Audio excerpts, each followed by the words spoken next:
memberikan sukacita dan membawa kemenangan, sukacita yang luar biasa daripada Tuhan. Kami akan sambut puji-pujian di dalam nama Tuhan kami Yesus Kristus. Yang percaya semua katakan. Kita bersukacita kita bisa melewati tahun 2022 dan kita jalan 2023 dengan penuh sukacita.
dari serangan musuh dan bahaya. Tuhanlah batu karangku yang teguh.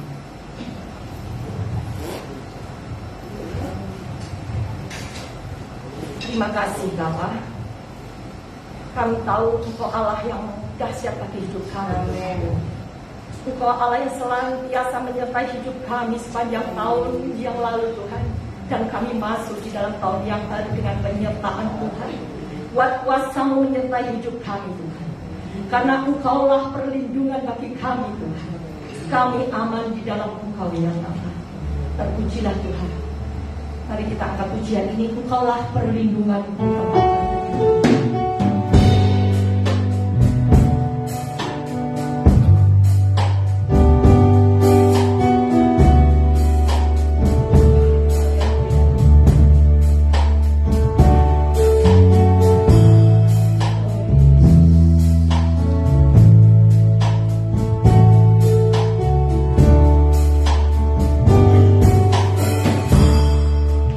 Engkaulah perlindungan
terdalam Tuhan. Engkaulah tempat persembunyian kami Tuhan. Engkaulah penolong kami Tuhan satu-satunya. Kami butuh Engkau dalam hidup kami Tuhan. Kami sadar tanpa Engkau kami tidak bisa berbuat apa-apa. Itu sebabnya Tuhan, kami mau terus bergantung sepenuhnya kepada Tuhan. Terima kasih Bapa Surgawi, kami sudah memuji, mengagungkan, memuliakan nama Tuhan. Disiapkan hati dan pikiran kami untuk tabur kebenaran firman Tuhan. Dan izinkan benih firman Tuhan itu jatuh di hati kami yang subur dan terus berakar, bertumbuh, bahkan berbuah lebat untuk hormat dan bagi nama Tuhan. Terpujilah nama Tuhan. Mari kita semua yang siap mendengarkan firman Tuhan, sama-sama semua kita katakan amin. Amin. Shalom. Shalom. Puji Tuhan, terima kasih kepada Ibu Gembala yang mempercayakan saya untuk menyampaikan firman Tuhan pada pagi hari ini. Ya, tentunya tidak lupa saya ucapkan selamat tahun baru buat kita saudara. Saya percaya kita semua dalam keadaan sehat. Saya percaya kita semua dalam perlindungan Tuhan. Puji Tuhan. Nah, satu sukacita yang luar biasa saudaraku kalau hari ini saya bisa dipercayakan untuk menyampaikan kebenaran firman Tuhan buat kita semua. Puji Tuhan. Ya. Nah, Bapak Ibu Saudara dikasih oleh Tuhan, ya, hari ini saya akan bagikan firman Tuhan ya dari seorang tokoh di dalam Perjanjian Baru. Kita buka Alkitab kita di dalam Injil Lukas pasal yang ke-19 ayat 1 sampai dengan ayat yang keempat. Lukas pasal yang ke-19 ayat 1 sampai dengan ayat yang keempat. Saya akan bacakan ayat ini. Yesus masuk ke kota Yeriko dan berjalan terus melintasi kota itu. Yang kedua, di situ ada seorang bernama Zakheus, kepala pemungut cukai, dan ia seorang yang kaya. Yang ketiga, ia berusaha untuk melihat orang apakah Yesus itu, tetapi ia tidak berhasil karena orang banyak sebab badannya pendek. Ayat yang keempat, maka berlarilah ia mendahului orang banyak, lalu memanjat pohon ara untuk melihat Yesus yang akan lewat di situ. Puji Tuhan. Nah, Bapak Ibu Saudaraku dikasihi Tuhan, kalau kita baca cerita tentang kisah tentang Zakheus ini, Alkitab katakan bahwa Zakheus ini adalah seorang yang dilahirkan dengan postur tubuh yang tidak sama dengan rata-rata orang Yahudi atau orang Israel pada umumnya. Alkitab katakan bahwa Zakheus ini memiliki tubuh yang sangat pendek. Tadi saudara lihat ayat yang ketiga. Nah, perhatikan saudara. Seringkali pada waktu kita melihat kepada diri kita bahwa ada sesuatu yang kurang, kita melihat pada diri kita, ya, ada sesuatu yang kurang. Kenapa? Seringkali saudaraku kita ini suka membanding-bandingkan diri kita dengan orang lain. Jujur saya mau katakan saudaraku, kita ini lebih sering percaya kepada apa pendapat orang, apa kata orang lain tentang diri kita. Jadi apa kata orang lain itu kita pegang. Dan kebanyakan seperti itu saudara. Seringkali saudaraku kita tidak percaya terhadap penciptaan Tuhan terhadap diri kita.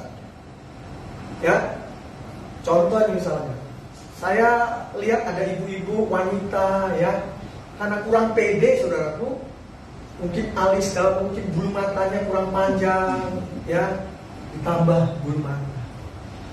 Alisnya kurang tebal, ditato. Saudara. Saya kenal satu encim-encim saudaraku, ya, dulunya mungkin di masa muda, namanya muda itu kan kulitnya masih kenceng, ditato. Sekarang saudaraku itu kan tambah hari tambah tua, kulitnya kan tambah kendor. Itu alisnya bukan begini tapi begini, kurang percaya. Betul? Ya, nah, saudara tahu nggak? Pada waktu Tuhan menciptakan Zakheus yang pendek, saya percaya Tuhan itu bukan dalam keadaan iseng atau mungkin dalam keadaan setengah sadar. Tidak. Sebab apa? Sebab pada waktu Allah menciptakan saudara dan saya, Alkitab mencatat dengan jelas bahwa ciptaannya itu adalah ciptaan yang teramat baik dibandingkan semua ciptaan yang lain. Yang setuju katakan amin. Coba kita lihat Mazmur 139 ayat 13 dan 14. Ya. Sebab engkau yang membentuk buah pinggangku menurut aku dalam kandungan ibuku. Ayat 14. Ayat 14. Aku bersyukur kepadamu oleh karena kejadianku dahsyat dan ajaib. Ajaib apa yang kau buat dan jiwaku benar-benar menyadari. Alkitab katakan dengan jelas bahwa kejadian saudara dan saya itu dahsyat dan ajaib. Amin. Nah, perhatikan saudara. Pernahkah saudara menyadari bahwa pada waktu Tuhan menciptakan saudara dan saya adalah pemenang? Amin. Maaf ini saudara, kita semua saudara biasa. Ketika suami istri melakukan hubungan suami istri, maka sel sperma dengan sel telur itu berlomba-lomba. Ya, mungkin dengan jutaan sperma yang lain. Saudara dan saya berhasil memenangkan pertandingan itu. Betul? Bahkan saudaraku, selama kita ada di dalam kandungan ibu kita melewati masa-masa yang sebetulnya benih itu bisa gugur.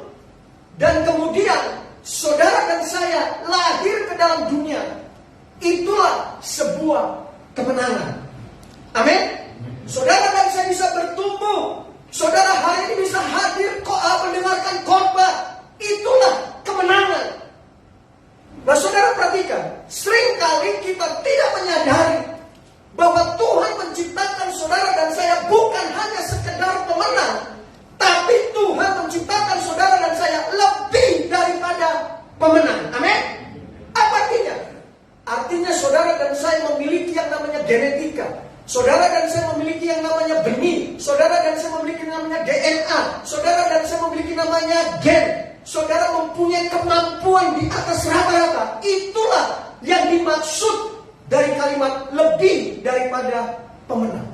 Saudara perhatikan, banyak orang tidak menyadari, mungkin saudara tidak menyadari, ya, dengar baik, bahwa di dalam diri saudara, di dalam kekurangan kita, sebetulnya ada sesuatu yang luar biasa. Amin. Seringkali kita melihat kepada kekurangan kita, dan kita tidak pernah belajar bahwa di balik kekurangan saudara dan saya, sebetulnya kita punya kelebihan yang luar biasa. Sadar betul. Nah, saudaraku, cerita di dalam Injil Lukas pasal 19 mengenai Zakius ini sangat menarik. Kenapa? Zakius sekalipun secara finansial, secara keuangan, Alkitab katakan dia ini pemungut cukai, kepala pemungut cukai, kaya. Ya, kepala pemungut cukai di Indonesia itu kaya. Dia nggak punya kekurangan apa-apa secara finansial. Dia terpandang karena materinya banyak. Tetapi Zakius menyadari secara fisik dia kurang dibandingkan orang lain. Betul?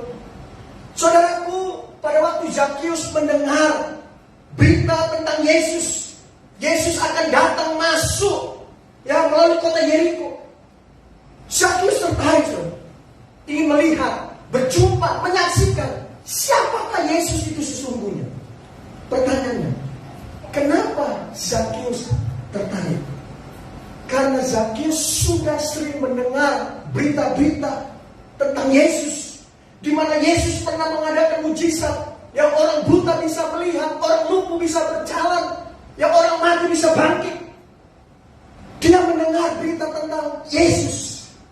Tapi sayangnya saudara, yang mendengar berita tentang Yesus bukan cuma Zakius, tetapi masyarakat di mana Zakius tinggal juga mendengar berita tentang Yesus. Lalu kemudian saudaraku, Zakius bersama-sama dengan orang banyak, yang mereka berkumpul, mereka berusaha untuk melihat Yesus. Tapi persoalannya, karena Zakius ini badannya pendek, maka nggak mungkin Zakius berdiri di kumpulan orang banyak, karena dia nggak bisa melihat. Nah saudaraku, pertanyaannya, apakah Zakheus putus asa? Apakah Zakheus pasrah karena dia berkerumun di kumpulan orang banyak dan tidak bisa melihat Yesus? Apakah Zakheus putus asa? Apakah Zakheus pasrah lalu berkata, ya sudahlah saya pulang ke rumah karena saya nggak bisa melihat Yesus? Saudara, perhatikan ayat yang keempat tadi. Coba lihat ayat yang keempat. Ya, coba lihat ayat yang keempat. Tolong dibuka. Maka berlarilah ia mendahului orang banyak, lalu memanjat pohon ara untuk melihat Yesus yang akan lewat di situ. Artinya apa? Berarti Zakheus punya inisiatif. Betul, saudara? Zakheus berlari mendahului kerumunan orang banyak dan berusaha untuk memanjat sebuah pohon. Zakheus berhasil melihat dan menyaksikan Yesus dari tempat yang tinggi. Artinya apa? Ada usaha. Ada Saudaraku, inilah yang saya suka dalam cerita tentang Zakheus ini. Ini poin penting yang ingin saya sampaikan kepada kita. Dengar baik. Di dalam kekurangan Zakheus, justru Zakheus berusaha, berinisiatif untuk melihat dan menyaksikan Yesus. Betul? Berarti ada upaya. Ada usaha. Nah, saudaraku, seringkali saudaraku saya ketemu banyak orang, termasuk orang Kristen. Pada waktu dia mungkin dalam keadaan kekurangan, atau mungkin dia ada di dalam posisi di bawah, atau mungkin dia terlahir dalam keadaan kurang. Kebanyakan orang sikapnya itu apa? Pasrah dengan keadaan, putus asa dengan keadaan. Bagaimana dengan ini? Saudara, saya kasih tahu, situasi pandemi hari-hari ini, ya, mungkin ini tahun ketiga atau keempat, semua orang masih mengalami dampaknya. Saudara, perhatikan ada berapa banyak toko-toko bisnis, pabrik tutup, saudara. Bisnis mengalami kebangkrutan. Berapa banyak orang mengalami di PHK, kehilangan pekerjaan, kehilangan mata pencaharian. Krisis masih berlangsung sampai saat ini. Dan itu menghantam seluruh sektor, saudara. Saudara lihat, banyak orang dalam keadaan seperti ini, dalam keadaan bermasalah. Seringkali kita pasrah dengan keadaan, putus asa. Bahkan berapa banyak termasuk orang Kristen, mereka marah, mereka mengeluh. Betul? Bahkan mereka, saudara, bisa perhatikan, mereka lebih memilih dirinya untuk jadi korban ketimbang mengambil keputusan, mengambil inisiatif untuk berusaha untuk mengatasi keadaannya yang kurang. Saudara, lihat Zakheus di dalam Injil Lukas pasal 19 yang kita baca tadi. Zakheus punya halangan enggak? Iya. Zakheus punya problem enggak? Iya. Yaitu apa? Badannya pendek. Ya, dia kehalang oleh kerumunan banyak orang untuk melihat Yesus. Pertanyaannya, apakah Zakheus putus asa? Apakah Zakheus kecewa? Tidak. Alkitab katakan tadi dalam Lukas pasal 19 ayat yang keempat, maka berlarilah ia mendahului orang banyak, lalu memanjat pohon ara untuk melihat Yesus yang akan lewat di situ. Artinya apa? Ada inisiatif, ada usaha. Amin. Zakheus berinisiatif. Dia lari, saudara, ya, mendahului orang banyak, lalu dia naik ke pohon ara. Artinya apa? Zakheus berusaha untuk mengatasi keadaan yang kurang. Bagaimana dengan kita? Saudaraku, saya teringat dengan seorang pria, mungkin bisa ditayangkan, dari Australia, ya, yang bernama Nick Fujisi. Dia lahir tanpa tangan, tanpa kaki. Saudara mungkin sudah mendengar kisah tentang Nick, betul? Dia lahir tanpa tangan, tanpa kaki. Sebetulnya, saudaraku, dengan keadaan yang serba kekurangan, ya, dia bisa bertumbuh menjadi anak seorang anak yang tidak punya harapan, hopeless. Betul? Kalau saudara pernah baca kisah Nick ini, dikisahkan bahwa Nick ini pernah coba untuk bunuh diri beberapa kali. Karena masa kecilnya adalah masa yang kelam. Kenapa? Karena Nick seringkali dibully oleh teman-temannya di sekolah. Tetapi yang menarik dari kisah Nick ini, saudaraku, justru Nick ini menjadi pria yang bertumbuh. Dia bangkit dari kekurangan. Kalau saudara baca, saudara lihat kisah Nick ini, saudara, hari-hari ini Nick itu menjadi pria yang bertumbuh. Dia menginspirasi bagi banyak orang. Coba lihat tayangan berikutnya, gambar berikutnya. Dia menikah, saudara. Ya, nggak punya tangan, nggak punya kaki. Dia menikah. Dia punya anak. Saudaraku, ada 69 negara yang sudah Nick kunjungi. Nick ini menjadi motivator yang luar biasa. Dia berbagi kasih, ya, dia berbagi harapan kepada orang-orang yang berputus harapan. Betul, saudaraku? Kalau saudara perhatikan, saudara baca, karir Nick ini meningkat. Kemudian dia menikah. Hal yang menarik, saudaraku, Nick ini sudah menulis beberapa buku dan dibaca oleh ribuan bahkan jutaan manusia di dunia ini. Buku yang pertama ditulis dan sudah diterjemahkan ke dalam 30 bahasa, termasuk sudah diterjemahkan ke dalam bahasa Indonesia. Dia menulis begini dalam bukunya, Life Without Limbs, artinya hidup tanpa anggota tubuh. Dengar baik, Nick yang cacat, tidak punya tangan, tidak punya kaki, dia sudah berhasil mengatasi kekurangan dalam hidupnya. Nick berinisiatif, dia berusaha mengatasi keadaan yang kurang. Bagaimana dengan kita? Sadarkah saudara bahwa hidup adalah pilihan? Nick dia sadar, dia lahir bukan hanya sebagai pemenang, tapi dia lahir sebagai lebih daripada pemenang. Dia berinisiatif, dia tahu kekurangannya. Dia tidak menangis dirinya, tapi dia bangkit dari kekurangan. Amin, saudara. Nick sadar bahwa dia diciptakan bukan hanya sekedar pemenang, tapi lebih daripada pemenang. Saudara, hal yang menginspirasi saya dari kata-kata Nick, dia bilang begini: kesuksesan dan masa depan tidak ditentukan oleh garis tangan. Dengar baik-baik. Kesuksesan dan masa depan tidak ditentukan oleh garis tangan.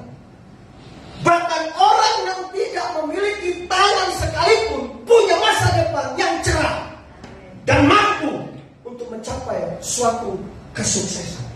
Saudara dan saya, kita punya tangan, kita punya kaki, kita punya kekurangan, betul. Maukah saudara bangkit? Maukah kita berinisiatif mengatasi kekurangan kita?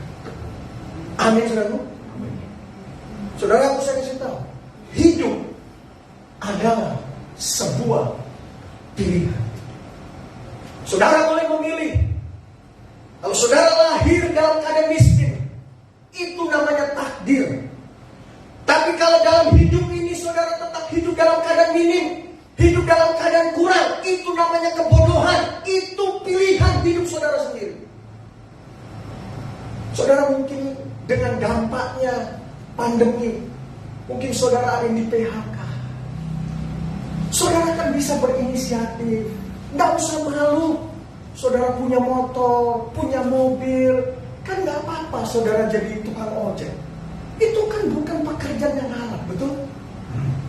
Apakah saudara pikir cuma tidur-tiduran di rumah, Tuhan berkati saya, itu duit langsung datang dari surga? Tidak. Betul, saudara? Halo? Zakheus tidak pasrah di dalam kehidupannya. Nick tidak pasrah di dalam kehidupanmu. Dia mengambil keputusan. Dia berinisiatif. Dia berlari naik ke pohon. Sama dengan ini. Hidup adalah sebuah pilihan. Ambil keputusan. Saudara perhatikan, seandainya Zakheus tetap berdiri di kumpulan orang banyak, saya percaya Zakheus tidak akan pernah mengalami perubahan. Kalau saudara tetap ada di comfort zone, zona nyaman, saudara tidak akan pernah mengalami yang namanya perubahan dalam hidup saudara. Betul? Kalau Zakheus tetap berdiri di kumpulan orang banyak, maka Zakheus akan sama dengan orang banyak itu. Maka saya pikir Yesus tidak akan pernah tertarik dengan Zakheus. Justru ketika Zakheus dia berinisiatif, dia naik ke pohon, Yesus bilang, Zakheus turun. Malam ini aku mau numpang di rumahmu, makan bermalam di rumahmu. Ketika Zakheus berinisiatif, berupaya, dia mengalami yang namanya perubahan.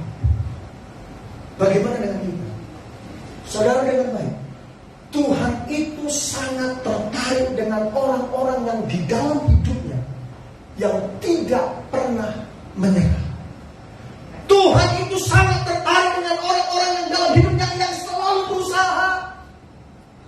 Makanya saudara mungkin hari mengalami PHK, mari berinisiatif, mari berusaha, jangan malu. Amin saudara.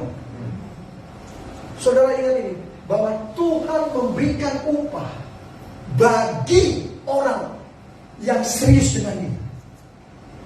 Orang yang serius dengan Tuhan tidak akan pernah disia-siakan. Amin. Amin. Orang yang selalu mengejar Tuhan, yang selalu mencari Tuhan dengan baik, Tuhan tidak akan pernah sia-siakan. Amin. Saudaraku, tahun 2023, jangan kita menjadi sama dengan orang lain. Hanya cuma pasrah, kecewa dengan keadaan, mengeluh dengan keadaan. Mari kita bangkit, kita berinisiatif. Yang setuju katakan amin. Saudara perhatikan, pada waktu saudara naik ke tempat yang tinggi, perhatikan, cara pandang saudara pasti luas. Saudara pernah naik ke Monas ya? Saya pernah. Begitu kita naik ke Monas, kita bisa lihat seluruh kota Jakarta. Betul? Betul saudara? Cara pandang kita luas. Tapi kalau saudara terus di bawah, cara pandang saudara tidak luas. Setuju saudara? Jangan pernah jadi orang yang mau di bawah terus, yang terus melihat kekurangan kita. Kita betul punya kekurangan. Betul? Jangan pernah mau sama seperti orang lain yang suka kecewa, putus asa, pasrah dengan keadaan, pasrah dengan kondisi, ya, melihat kekurangan kita, sehingga kita tidak mempunyai sebuah wawasan cara pandang yang luas, cara pandang yang luar biasa. Hari ini 2023, mari kita terus belajar itu bangkit dari kekurangan. Yang setuju katakan amin.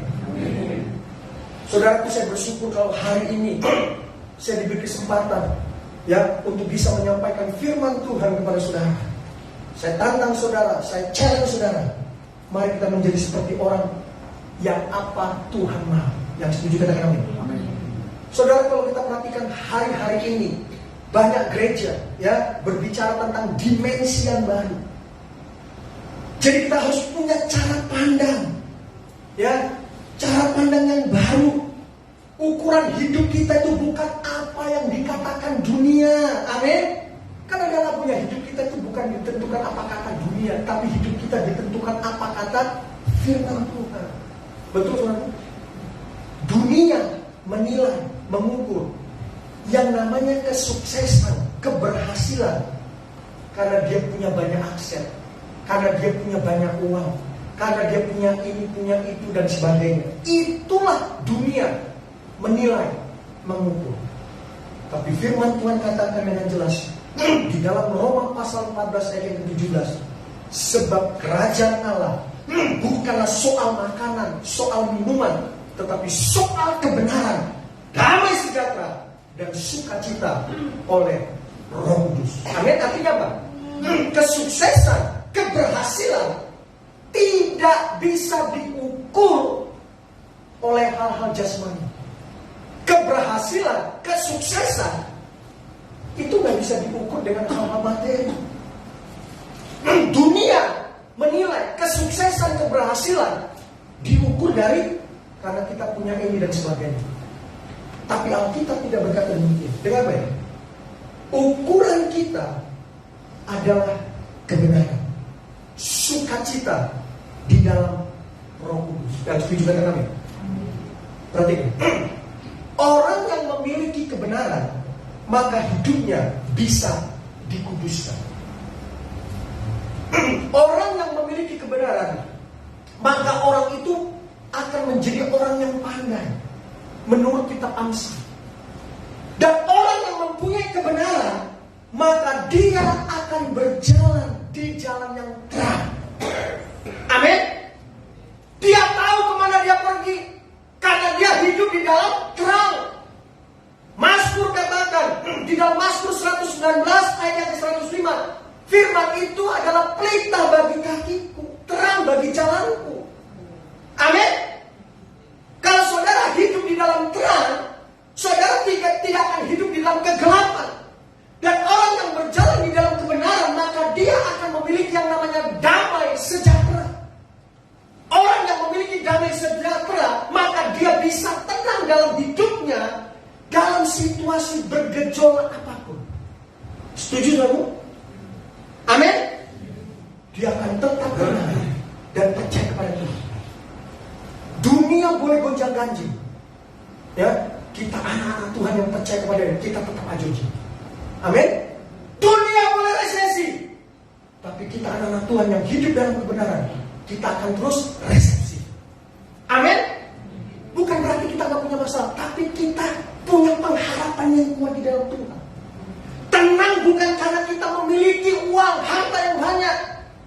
Saudara perhatikan, hari-hari ini banyak orang takut terhadap COVID. Kalau saudara dengar berita, COVID terus diberitakan secara luar biasa. Dan itu menciptakan yang namanya ketakutan yang luar biasa, betul nggak? Betul? Saudara akan menjadi tenang kalau saudara memiliki yang namanya damai sejahtera. Damai sejahtera itu akan menghasilkan yang namanya sukacita.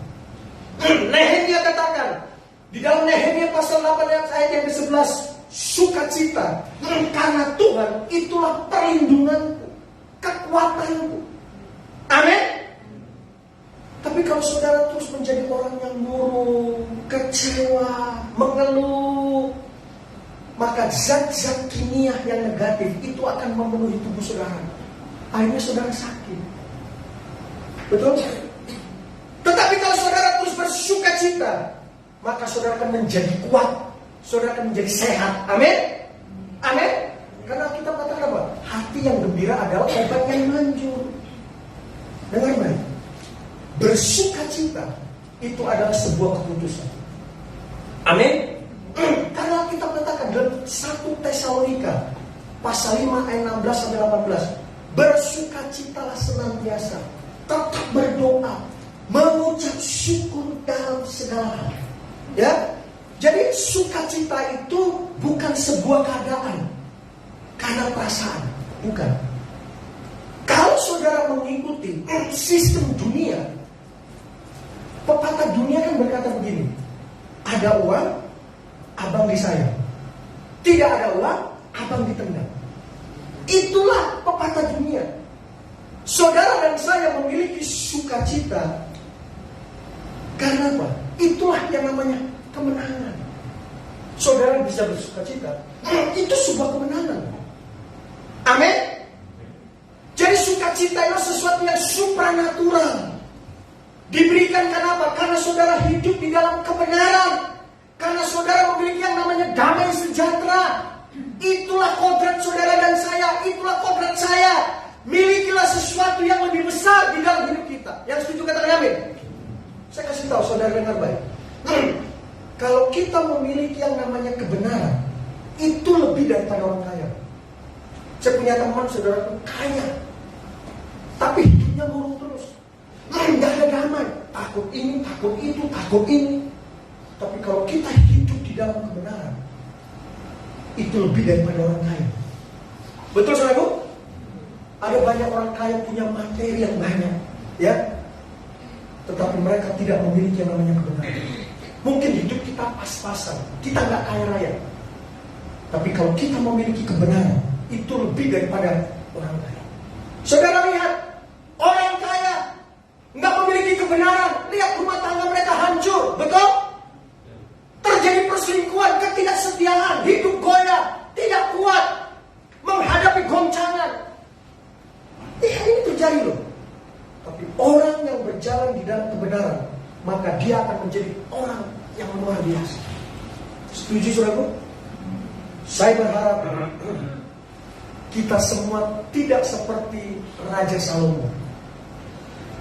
Kalau saudara baca di dalam 1 Raja-Raja pasal 3 ayat yang ke-26 sampai 28, Salomo ini memiliki pengetahuan hikmat yang luar biasa.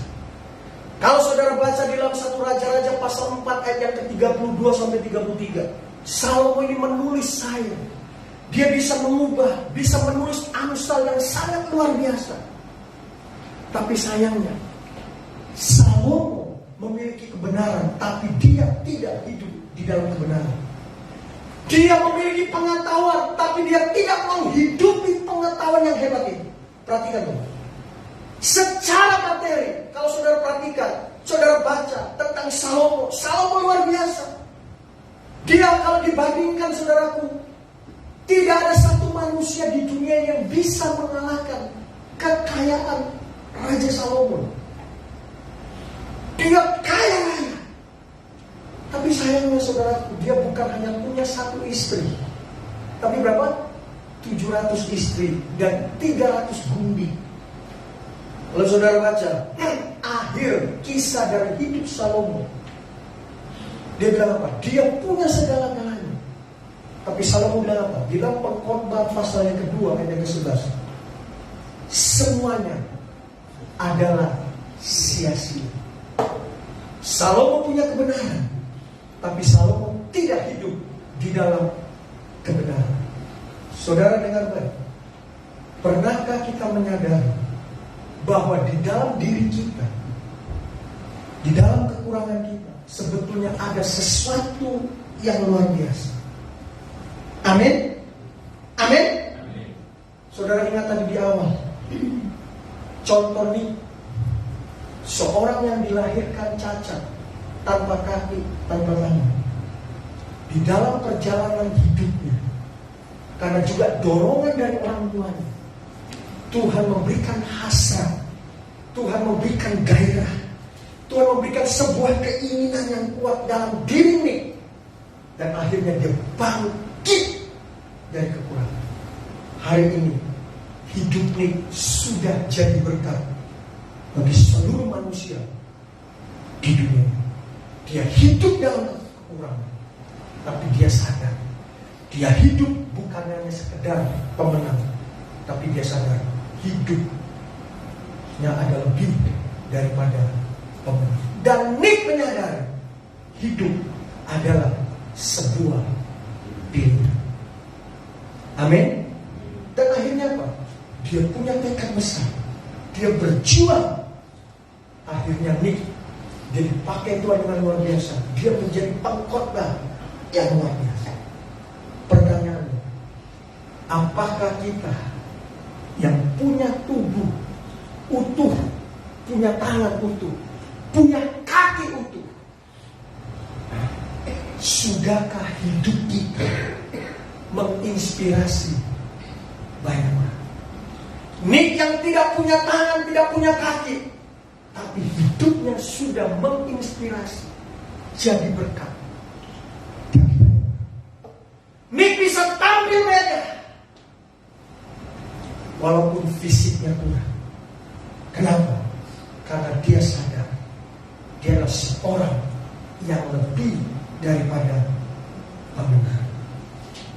Saya mau tantang saudara, kita semua, dimanapun saudara berada, apakah saudara jadi orang Kristen yang hidupnya utuh, badannya utuh, kakinya utuh, tapi hidup di dalam terus kecewa, mengeluh, bersungut-sungut, putus asa. Saudara berkata, kenapa saya begini? Kenapa saya begini? Kita belajar dari kehidupan, kita belajar dari kehidupan Zakheus. Amin. Saudara mungkin marah kepada orang tua yang saudara tidak harapkan. Kenapa orang tua saya seperti ini? Kenapa saya lahir dari keluarga seperti ini? Mungkin saudara punya pasangan yang saudara berkata, kenapa saya punya pasangan yang tidak seperti yang saya harapkan? Saudara mungkin menyalahkan orang lain. Saudara mungkin menyalahkan situasi. Saudaraku dengar baik. Di dalam kekurangan sebetulnya ada anugerah Tuhan yang luar biasa. Amin. Amin. Satu ketika di mana Rasul Paulus dia coba berdoa, dia coba bergumul sama Tuhan. Ya, Rasul Paulus bilang apa? Tuhan, di dalam diriku ini ada sakit penyakit. Di dalam Alkitab, dalam terjemahan yang baru itu ada apa? Ada duri dalam daging. Ya, duri dalam daging itu penyakit. Tapi Rasul Paulus bilang apa? Dia minta kepada Tuhan supaya penyakit itu diangkat dari dirinya. Tapi Tuhan bilang apa? Di dalam 2 Korintus pasal 12 ayat yang ke-9, cukuplah kasih karuniaku bagimu. Justru Rasul Paulus bilang apa? Justru di dalam kelemahanku, disitulah kekuatan Allah nyata dalam hidupku. Amin. Nah, saudaraku, kenapa Tuhan izinkan duri dalam daging? Supaya apa? Supaya Paulus ini jangan sombong. Kenapa kadang-kadang Tuhan izinkan persoalan, masalah terjadi dalam hidup kita? Supaya kita itu jangan sombong. Kita itu kadang-kadang terlalu sombong. Ya, diberkati dikit, waduh, itu jalannya berbeda. Iya. Dompet tebal sama dompet tipis itu kadang-kadang jalannya beda. Iya. Kalau dompet tipis jalannya begini. Begitu dompetnya tebal jalannya begini. Kadang-kadang kita nggak sadar kita sombong. Orang punya mobil bekas yang di bawah ratusan juta dengan mobil yang harganya miliar, itu juga cara nutup pintunya juga beda. Kalau yang mau punya mobil di bawah 100 juta, nutup pintunya begini, jebret. Gitu. Coba yang 1M. Beda. Betul saudaraku? Jujur so beda gak? Beda. Kadang-kadang kita gak sadar, kita Halo?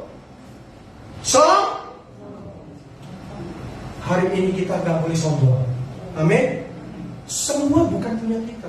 Itu semua milik Tuhan yang dipercayakan kepada kita. Kan ada lagunya, ada firman Tuhan bilang apa? Kita datang telanjang, kita pulang telanjang. Berarti kita nggak punya apa-apa. Tapi laganya kita, wow. Makanya saudaraku, kalau ada orang sombong, saya suka begini. Pasti bau tanah. Coba saudara begini. Bau tanah, saudara. Jadi kalau orang sombong gini, bau tanah. Kenapa? Mengingatkan kepada kita supaya jangan sombong. Amin. Jadi kalau kita hari ini berkati Tuhan, jangan sombong. Kok saudara melototin saya sih? Saudara bisa kasih tahu, kita jangan terus fokus kepada kekurangan kita. Lihat apa yang ada kekuatan dalam diri kita. Di balik kekurangan kita ada sesuatu yang luar biasa. Amin. Amin. Saudara, dengan baik, kodrat kita adalah lebih daripada saudara. Ya. Jadi ingat saudaraku, kita jangan hanya melihat kekurangan kita. Di balik kekurangan kita ada sesuatu yang lebih. Ya. Saudara hari-hari mengalami putus asa, kecewa, ya. Mari kita tahun 2023 kita berhenti. Kita fokus pada itu. Ya, saudara, mari kita berinisiatif, kita berusaha untuk mengatasi keadaan kita yang seperti Zakheus. Dia berinisiatif, dia lari, dia naik ke pohon. Seperti ini, karena kita lebih daripada orang. Ingat, hidup adalah pilihan. Mari kita coba. Kita akan satu pujian oleh karena kemurahan Tuhan. Saya minta singer, musik maju ke depan.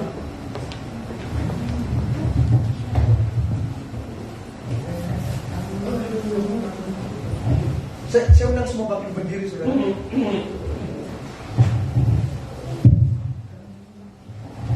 Kita akan pujian ini, saudara. Haleluya. Ingat, saudara dan saya diciptakan bukan hanya sekedar manusia, tapi lebih dari itu. Apa yang menjadi kekurangan saudara? Mari kita berinisiatif, kita berupaya, kita bangkit dari kekurangan kita. Kita akan pujian ini, kita katakan oleh karena kemurahan hidup kita semua karena kemurahan Tuhan. Kita ada sampai saat ini itu karena kebaikan Tuhan.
Haleluya. Haleluya Yesus. Pujilah Tuhan yang begitu baik bagi kami. Terima kasih untuk waktu ini Tuhan. Haleluya Yesus. Menyembah Dia dalam roh dan kebenaran. Semua mengeluarkan suara untuk menyembah Yesus. Terima kasih. Semua mengeluarkan suara memandang Yesus. Menyembah Dia bagi kami.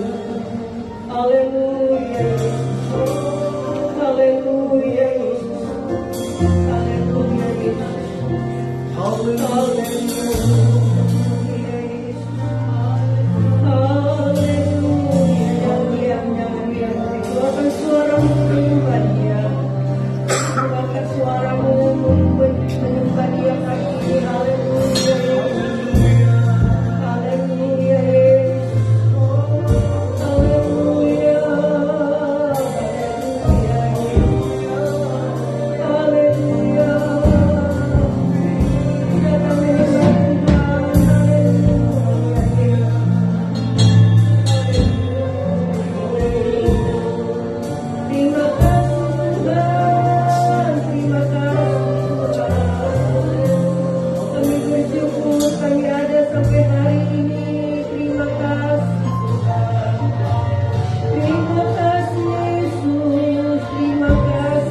saja Tuhan berdoa setelah menerima bahagian dari firman Allah.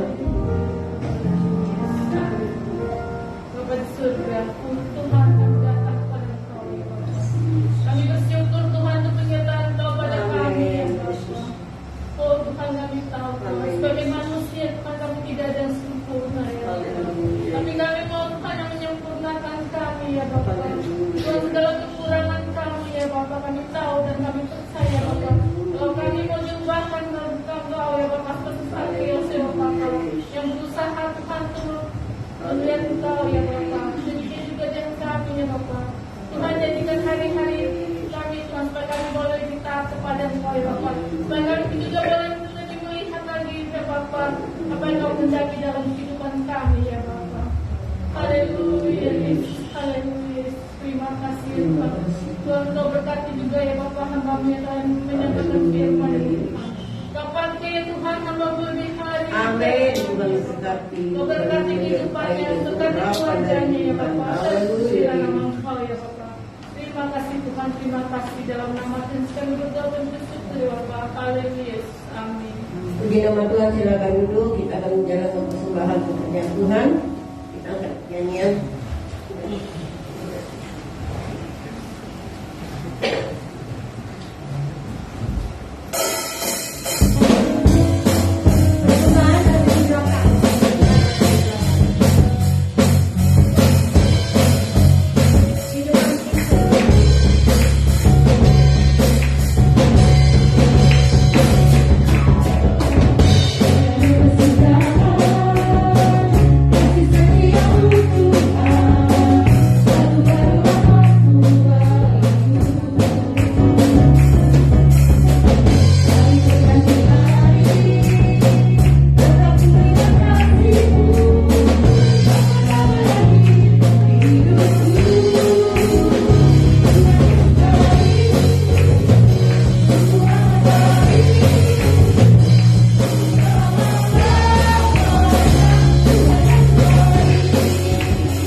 Tuhan berkati dengan kecukupan untuk mempermuliakan Tuhan. Berkati seluruh jemaat Tuhan. Kami berdoa dalam nama Tuhan Yesus. Amin.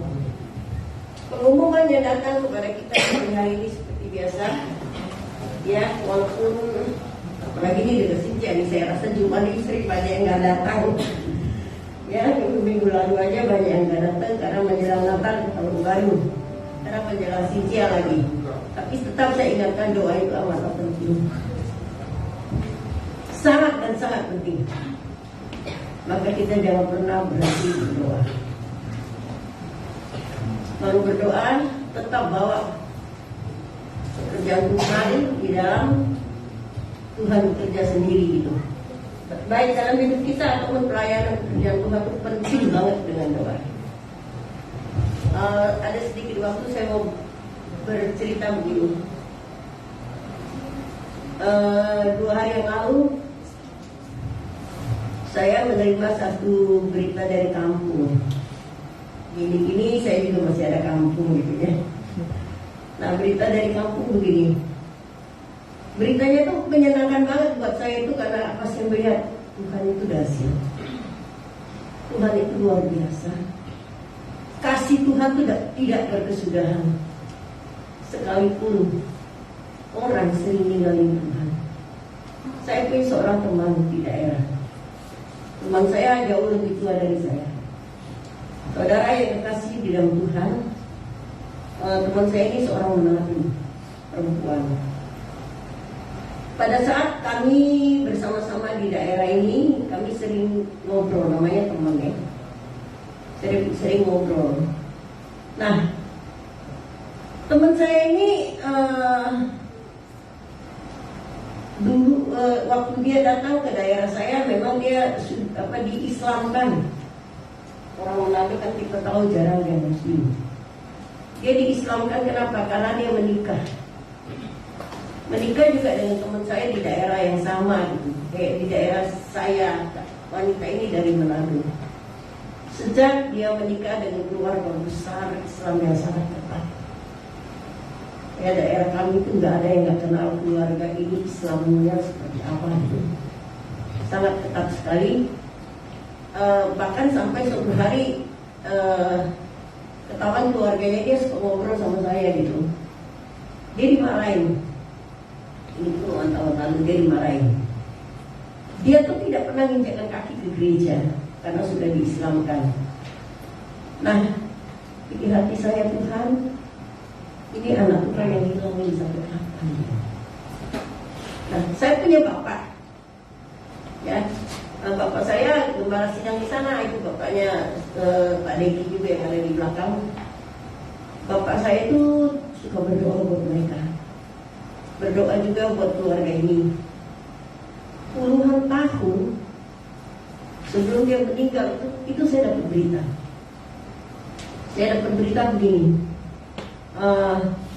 Salah satu, dia punya anak 6. Salah satu anaknya, saya juga bingung, saya nggak ngerti cara Tuhan ya. Dipanggil Tuhan luar biasa dalam pelayanan. Dipanggil Tuhan luar biasa. Sekarang dia ada di ladang misi. Nah, saat ibunya sakit, dia sempatkan diri datang kepadanya. Itu ada kali sekitar 40 tahun lalu. Dia datang dan mamanya bilang begini, saya mau kembali ke Tuhan yang selama ini saya hianati, yang selama ini saya lupakan dia. Saya mau kembali dengan Tuhan. Anaknya peluk mamanya, mereka berdoa. Ya, berdoa dia terima Yesus. Dia bilang begini, saya terima Yesus untuk akhir hidup saya. Begitu dia mengaku terima Yesus, dia meninggal. Nasihat tetap pada saat saya bilang Tuhan itu dulu orang luar biasa ya. Walaupun kadang-kadang kita nggak bisa ngapa-ngapain. Kalau saya bilang salah nggak, wanita ini salah besar. Dia nggak bisa menyangkal diri, dia salah besar di tengah-tengah keluarga besar mereka yang penduduk asli sana. Tapi Tuhan itu nunggu ya, nunggu sampai terakhir, sampai akhir hidupnya Tuhan nunggu. Tuhan itu sayang. Tuhan nggak lihat apa yang lalu. Tapi waktu dia mau meninggal, dia berkata saya terima Yesus. Waktu dia berkata saya terima Yesus, anaknya doakan dia selamat dan Tuhan panggil dia pulang. Luar biasa. Nah, ini kasih Tuhan yang dahsyat, yang luar biasa, menunggu setia sampai mati. Alkitab berkata siapa yang setia sampai akhir, mereka yang diselamatkan. Mari kita makin berdiri, ibadah seperti biasa ya. Mendoakan pada minggu yang akan datang. Sekarang saya lagi punya satu beban, doakan supaya sekolah minggu 4 tahun kami anak sekolah minggu ini gak ibadah. Bersyukur ada beberapa yang remaja udah mulai datang gitu ya, di Sharon gitu. Tapi yang lain dari remaja ke kecil-kecil itu belum bisa ibadah, belum saya izinkan ibadah sampai hari ini. Saya berdoa mungkin akhir bulan ya, Tuhan tolong ya. Sekarang cuaca juga kurang bagus, banyak anak-anak mulai kena flu gitu ya. Kita berdoa supaya minggu pada bulan yang akan datang kita bisa memulai lagi sekolah minggu kita. Mari kita tundukkan kepala. Terima kasih Tuhan. Haleluya. Allah kuasa melakukan segala perkara.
kesempatan untuk berdoa bagi mereka. Sebutkan nama-nama mereka yang saudara mendoakan pagi ini, dan percayalah suatu hari Tuhan membuat perubahan yang besar. Suatu hari kita akan melihat kemuliaan Tuhan yang luar biasa. Haleluya Yesus. Saudara boleh berdoa sementara siapa yang membutuhkan doa pagi ini biar dia angkat tangannya di hadapan Tuhan. Haleluya Yesus. Jemaat yang mengangkat tangan di hadapan Tuhan yang membutuhkan doa bagi semua kami yang hadir pagi ini, berdoa bagi yang mengangkat tangan dalam nama Yesus. Kami percaya segala persoalan mereka, baik dalam keluarga, usaha dan sebagainya, Allah campur tangan dan menyertai sehingga jawaban doa akan mereka dapat dari Tuhan sendiri. Kami percaya Tuhan tidak akan meninggalkan orang yang mengasihi-Mu. Dan Tuhan ada di tengah-tengah kami. Tuhan mengampuni salah kami. Dan Tuhan menjawab doa-doa kami. Terima kasih Bapa. Kami menyerahkan seluruh jemaat yang ada pada saat pagi ini ke dalam tangan Tuhan. Yang sakit Tuhan sembuhkan. Yang susah Tuhan hiburkan. Yang lemah Tuhan kuatkan dalam nama Tuhan Yesus. Sehingga semua terjawab karena Tuhan menjawab doa kami. Terima kasih Tuhan. Berkati mereka yang melayani hari ini, mulai dari LC di belakang, para musik. Kami juga berdoa khusus buat saudara Agus biar kekuatan dan kesehatan menyertai anakmu ini. Dalam nama Yesus dia akan sembuh dan Tuhan dipermuliakan. Kami berdoa buat para singer liturgis yang melayani pagi ini. Tuhan berkati mereka berkali ganda, karena Tuhan tidak pernah tidak mendengar doa kami. Tuhan menyertai mereka sepanjang jalan hidup mereka, dan pelayanannya selanjutnya Tuhan beserta. Semua kami yang hadir pagi ini, tidak ada satupun yang tidak Tuhan jawab. Kami percaya kami akan kembali dengan damai sejahtera yang datang dari Tuhan sendiri. Dalam nama Yesus, karena itu jemaat yang terkasih di dalam Tuhan Yesus, angkatlah hatimu di hadapan Tuhan. Terimalah berkat Tuhan. Tuhan memberkati usahamu. Tuhan memberkati pekerjaanmu. Tuhan memberkati keluar masukmu. Dan Tuhan mencukupkan segala kekuranganmu. Tuhan beserta dengan engkau. Dan Tuhan memberikan kepadamu damai sejahtera di dalam persekutuan dengan Roh-Nya yang kudus, menyertai saudara mulai hari ini sampai Maranatha. Di dalam nama Tuhan Yesus.